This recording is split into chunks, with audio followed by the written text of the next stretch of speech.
Ew, Dedae, you're a girl, you got cooties. Why don't you go review Restaurant City and other Facebook games, you girl? Ooh, I could review some casual games I picked up on Steam. One of them is about zombies. Zombies? Go review the Nancy Drew game. Hey, bub, she can review whatever she wants. Oh, Wolverine, you're such an animal. Oh, yes. Yes. Seriously, don't put that in. Yes.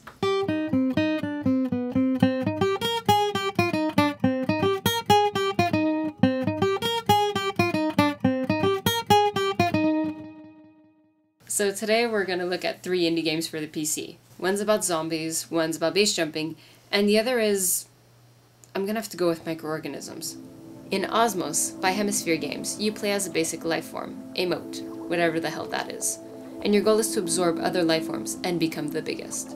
The game is simple and relaxing. The pretty graphics and soothing music really sucks you in, and begs to be played late at night with the lights off. There's no story, not even a solid setting. You're a cute little moat who just wants to get bigger. The most important gameplay element is that in order to propel yourself forwards, you need to generate inertia by expelling mass backwards.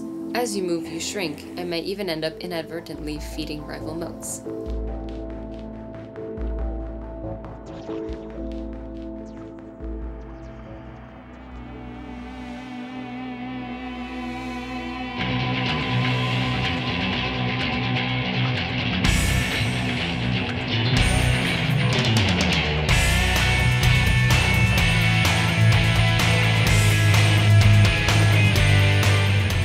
Next up is Diesel Power's zombie shooter Nation Red.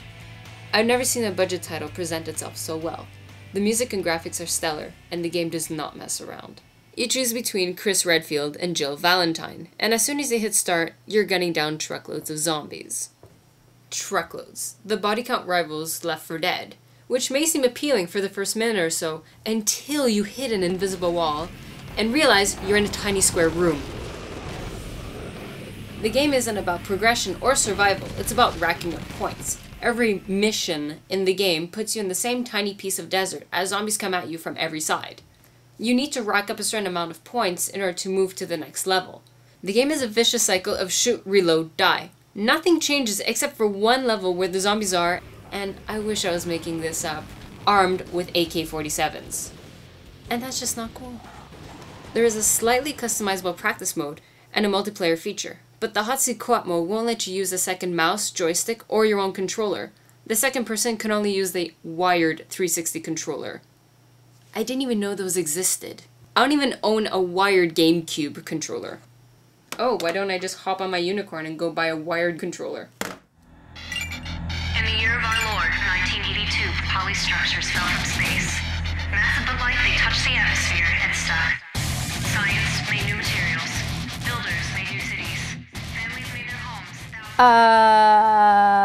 Reckless Disregard for Gravity, developed by Dedae Games, is a game of base jumping in an abstract, futuristic, techno environment.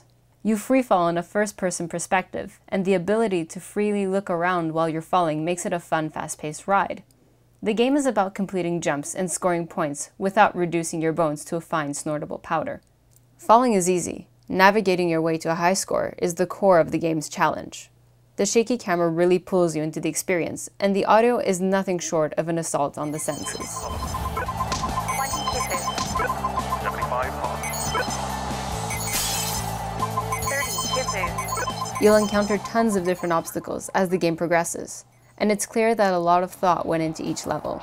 Unlike Nation Red, every level in Reckless brings something new to the experience, and the result is a simple game with an extraordinary amount of depth.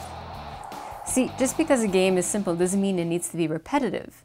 Osmos offers 3 different level types, and while each level gets increasingly challenging, 20 minutes into it and you've seen everything.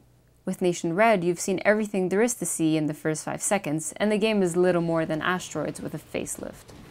Nation Red isn't bad, but the lack of creativity traps the game behind its own invisible walls.